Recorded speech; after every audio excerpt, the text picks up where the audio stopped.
All right, folks, it's 2 minutes after the hour, so we're going to get started.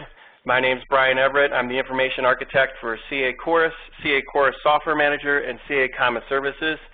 Today we want to give you a tour of our new content delivery platform, which we just released for 14.1. I do want to let folks know that we are recording this. If you're not speaking or going to be asking a question, please stay on mute. But if you do have a question at any time, let me know, let Len know, or use the Q&A in the WebEx tool. So just have a few slides to step through, and then we'll get rolling on the actual demo itself. So for the last couple of years, our organization has been talking to a lot of folks internally and externally across all of our entire portfolio using a variety of methods. And the question is, we want to understand what they think of our content, where it's strong, where it's lacking, where we can do better. And we got a lot of good feedback. A lot of folks like the content, but of course they did identify some bona fide pain points. In a nutshell, we just have a lot of content, particularly in the mainframe, which relies on a lot of reference material. We seem to be lacking real-world examples and emphasis on day-to-day tasks that really exemplify how someone might use a particular product. And finally, and it's kind of a big one, is people just can't find what they need in a quick way. And that reflects negatively on the content, but it also could drive up support calls and support costs because they're going to call CA because they can't find the answer themselves. So we have a multifaceted approach to solve these pain points. And the first area that we'll talk about is the content. What are we doing to the content to reduce these pain points? First off, we have what we call a scenario-based content model. And what this does is it addresses that daily task pain point because we create standalone articles that quickly identify the actor who's doing what and the business value and any conceptual information around that procedure.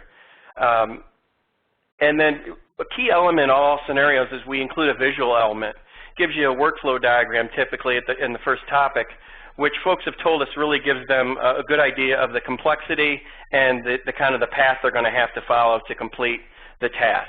So that's the first step. Second step is we want to just help you be able to find our content, period. Previously, Common Services content and a lot of mainframe content was restricted. Well, I'm happy to say that we've made Common Services content 100% public. So if you go out on a popular search engine such as Google, you're going to get hits for CA Common Services content, both 14.0 and 14.1. And then even across the whole mainframe, I say 84% on the slide. I think it's probably a little higher. But we've had a really strong push to get all that content out there so you can find what you need. And then the third bullet about lean content is the thought is that if we can reduce our footprint, that in and of itself will help you find what you need. So not only on Common Services, but across the entire mainframe and the whole company, as a matter of fact, we've been doing comprehensive reviews of documentation to get rid of obsolete, redundant, or extraneous content. And I'm happy to say that we've reduced the Common Services 14.1 footprint by 15%, which you're talking about 1 million words, so we've reduced it by 150,000 words. So we think that's going to help you all find what you need too. And then finally, we're really re-emphasizing the need for self-documenting interfaces. And what that means is, if you're working in the mainframe or you're in a UI, maybe you don't need, we shouldn't ask you to go look for help. We should design the UI such that the information is there with hover text or clear definitions or consistent text. So these are kind of just 4 ways we're addressing the content issue. But the second way we're doing, the second facet really is the delivery model. I'm sorry, someone's telling me my voice is cutting in and out. Are we okay?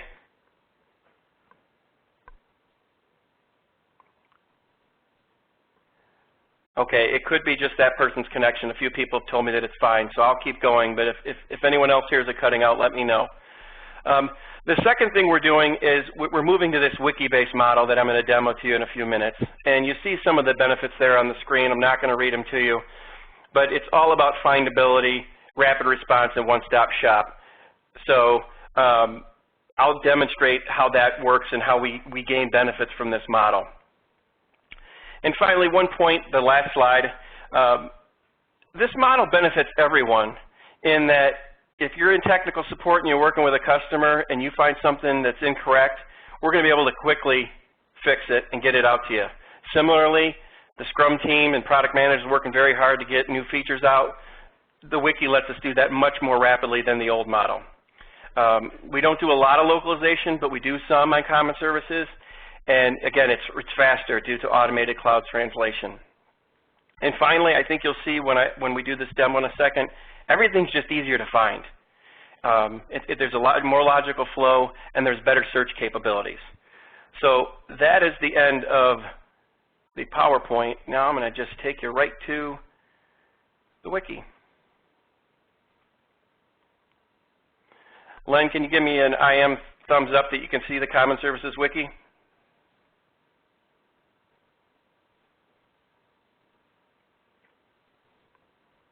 Okay, great. All right, so you are looking at our home page, and like I said, I want to give you a tour to show you how we address the pain points and primarily the findability pain points. And so we've done a lot of research on our own part to build this architecture, but we want you to know, and I want to emphasize, that we partnered with our user experience folks to ensure optimal usability. So as you can see, as you look at the page, all content is grouped by type, and each type focuses on a specific user task. So everything you need to know about, let's say, installing, is in the installing content type. Similarly, everything you need to know about troubleshooting is in the troubleshooting content type, and so on and so forth. You know, some of these content types map to common services guides that you're used to. However, as we reduce that footprint by that 15% that I mentioned, we also re-architected the content to improve findability. Some examples. We removed the best practices guide. We found that it was largely redundant. We retired a README. We moved any of that information into the release notes or on the Wiki, the release details, because we want all that information in one spot. We now have a troubleshooting content type. We created a getting started content type. Previously, introductory material and troubleshooting material, you might find that in 3 or 4 different guides, and it didn't always fit where it was. So we think by pulling this all together, that really will help you kind of have a blueprint of where you need to go to find the information. So to further address the findability issues, we offer several ways for you to get at information. First of all, when you click on any of these content types, of these 4, you'll notice they're clickable. And let's click on one. You're going to have the navigational tree on the left open in context. So I clicked on Release 14 Details, and now I have a tree of all the information that sits under that content type. Now, if you are someone that prefers to search via a navigational tree, you're going to poke around in here and get your answer. Let's say you're upgrading to 14.1 from 12.0. You might go into the 14.0 enhancements area because you want to know that when you upgrade to 14.1, what other features are you getting from 14.0? So you have the navigational tree. Now, if you are someone like me who prefers a more text-based search method, we have what I call a 3-tiered search architecture. We're pretty confident that these tiers are going to help you find what you need quickly. So let's just step through each of the tiers, and I'll give you a real-world example as I go through each one. So the first tier is what we call a content type search. So as we mentioned before, when you click any of these content types, it opens in the tree. So let's click on installing. Let's say I've been asked to install the hardware interface service. It's new, so quite frankly, I'm not very familiar with it and its install options. So when I clicked on installing, which would be a logical place to go, and I'm going to type hardware interface service, this search conducts a local search specific to only the content in the installing section. And each one of these parent content type pages, release details, getting started, installing, troubleshooting, they all have this local search. So it's kind of a pre-filter of sorts. So I typed hardware interface search or service, I click search. I see here The second topic, you get a Google-like hit with some relatability. And what we arrive at is the scenario format that I mentioned before. So you have this introductory paragraph that explains what this service is. It explains what you're doing. It highlights the IT role. And we have this visual element that I mentioned before. And most of the scenarios will see that, but we'll have that. And then each of the subtopics, the child topics, sit beneath it to help you do, so you know everything you need to do to install this service. It's all right here. I do want to let you know that we have about a dozen scenarios in the wiki today, and based on input from clients, support, product management, and our Scrum team, we have about 40 more stories in our backlog to continue to transform our content and create even more scenarios. Okay, so that's that local search that I mentioned that got us here, which you can get from going to any of these content types. That's the first tier. The second tier is what is kind of the Wikispace-wide search, and that is you go in this upper left-hand corner, and let's just stick with the installation theme. Let's say I'm proficient with installing common services. I just want to check on some FMIDs to make sure I have them right. So I type FMIDs, I click search, I get this top of the list. And what we have here is a nice topic that lists out all the common services component and their FMIDs. And you know, for some components you'll need additional FMIDs. We have that list here as well. So that it's that simple for the second tier. The final tier, the third tier, is this search box in the upper right-hand corner. I'm not going to give you a real-world example, but what I will tell you is that is a search of this entire space as well as CA.com. So we think the navigational tree as well as the three-tiered search architecture as well as the reduced footprint of the content will give you some excellent ways to get at content and make sure you find what you need. So one thing, as we've rolled this wiki out and we've talked to people, we've talked to customers as we've exited Scrum sprints, is that folks like what they see. They're excited how we're breaking up the content, but they are still saying, hey, we still need to be able to print for compliance, for disaster recovery, for offline users. So with that in mind, we architected the wiki such that you can print from any page in the wiki.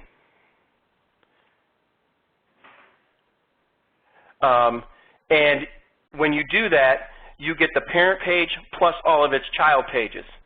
So let's just say that I'm getting on a plane and I'm not going to have internet access, and I want to catch up on what's going to be going on in common services because I'm hearing they're generating a lot of great features because they're partnering closely with customers. So I would click on Release 14.1 Details, and it's just this simple. I click Print PDF, sorry about that. Click Start Export.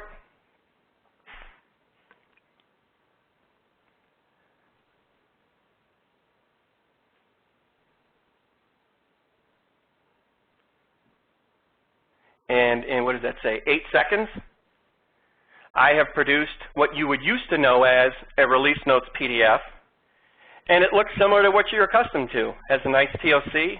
All the information is chunked and grouped as you're used to, and as you already see on the wiki. And now if you're that man or woman on that plane, you can take this with you. You don't have internet access, and you can catch up as you fly to your destination. So as you know, as I say, we've gotten some really nice feedback on this print feature. We think it addresses the need, but we do want to know what you think. So how might you let us know your thoughts on our wiki and the content itself and the product? So that's a nice segue into the collaborative aspects of this new content model. So in terms of collaboration, all users have the means to vote on topics, rate the overall wiki space, and comment on every single page in the space. So let's go to something more interesting. Let's go to the Release 14.1 usage recommendations. We scroll down here. Every topic in the wiki has the ability for you to like or dislike a comment. And if that's all you want to do, we appreciate it. That simply let us know if we're going in the right direction or if we're going in the wrong direction. Similarly, in terms of comments, I want to go back to the FMIDs topic. I think the real-world example will give you a nice idea of how the comments can really benefit everybody. So I'm logged in right now, but I want to let you know that you can leave comments anonymously or as a logged-in user. So let's just say that I'm sticking with the install theme, as we said before. I'm looking at this FMID list, and I'm wondering, and I'm going to make something, I'm going to make up a service. I'm wondering, where did the deprecation service go? I click Save.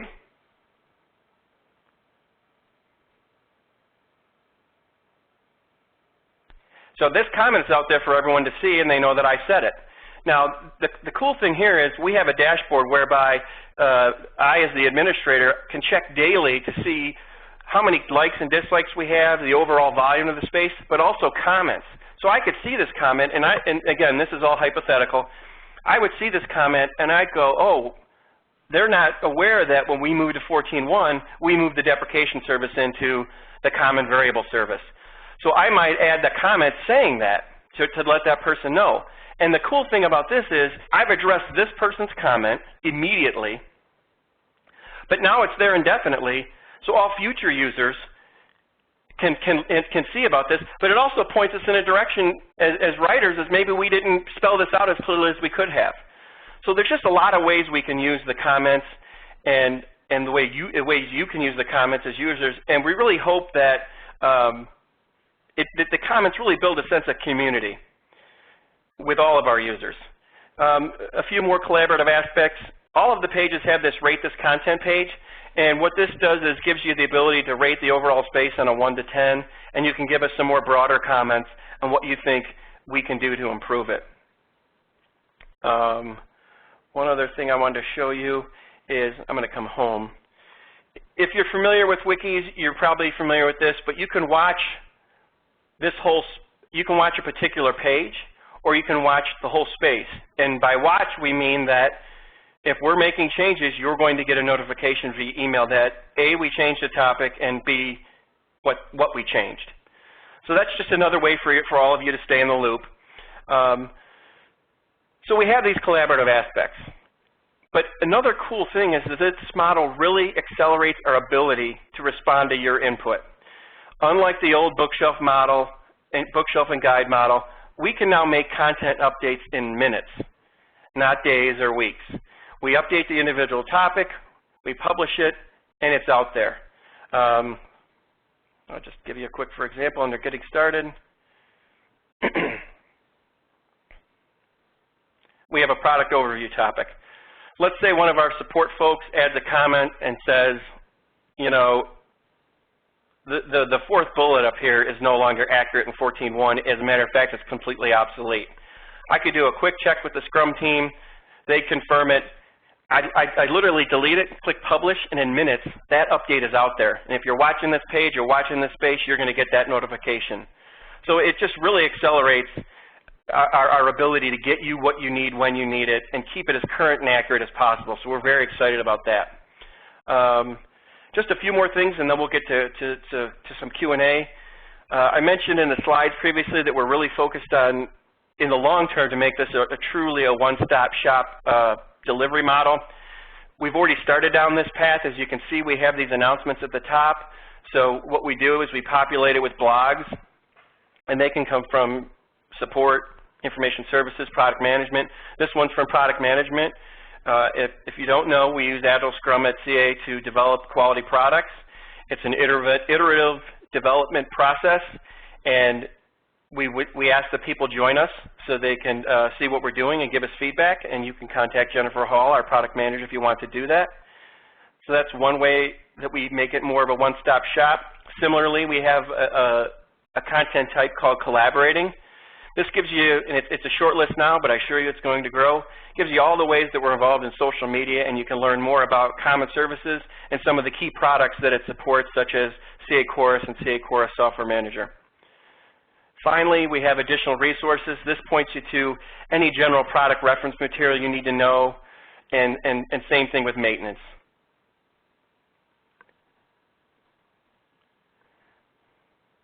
Okay, just a few more things. So you've heard me say the word Wiki a lot. We're really excited about the platform. We're excited, and we think we've leveraged all the strong points that Wikis offer. Now, but we do want to stress, CA subject matter experts write, review, and test all content. Users collaborate strictly through comments, rating, and voting. So we anticipate the same or even higher level of quality that you've grown accustomed to from CA products. And again, we think the collaboration will help us maintain that quality even more. So what are our next steps? Again, this is the first release of our Wikispace. We're going to continue to refine it. We encourage you to use the voting, rating, and comment tools to help us mold this to make it what you need. We will say that the bookshelf will remain out there. It's out on CA Support Online now for several more months because we want to ease folks into that transition. We want to give you an opportunity to use the site. So we encourage you to take it for a spin and let us know what you think. So that concludes my demo. Len, if we could unmute the lines now, I'm more than willing to answer some questions or hear people's comments and feedback at this time. Excuse me. So yeah, actually, Brian, what would we do now is if people can actually ask questions in the chat feature rather than on the phone. Yeah. Okay. So anybody on the line, if you have any questions for Brian, please feel free to use the chat feature in the lower right of the WebEx screen.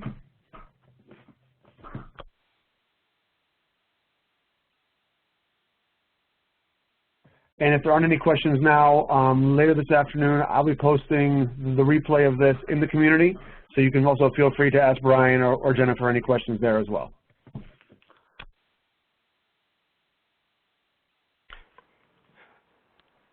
Like I said, I'm welcome to hear questions and comments, but before everyone leaves the call, I do want to have one or two more announcements to make, so please don't leave until I have the chance to do that. But if you have questions or comments, I'm more than willing to do my best to answer.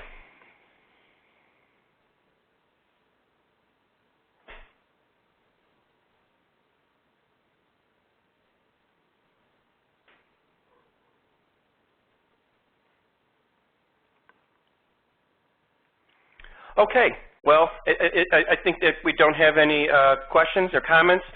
I thank you for your time, but I do want to let you know if you are a CA Chorus Software Manager user, we do have an ongoing survey in the community right now to partner, so to speak, with CA. We want to gather all the feedback from all of you and see how we can make that product even greater than it already is. And then secondly, on November 19th, so if you are a Common Services Chorus or Chorus Software Manager user, Jennifer Hall, our product manager, is hosting a webcast, again, on November 19th, so we can demonstrate to all of you how we use the Agile Scrum methodology to build quality products. So, so I guess there's a question coming in, is there a way for users to view other users' comments and vote? All comments, if you add them with your name or anonymously, will be visible to everybody. I don't think there's a way to see who voted for a like or a dislike. I think that is anonymous. But it goes back to that community aspect. We want all the comments out there so everyone can see and learn from each other's questions and the answers. You know, it very well could be that another user might answer a question about how something might work best. So I hope that answers the question.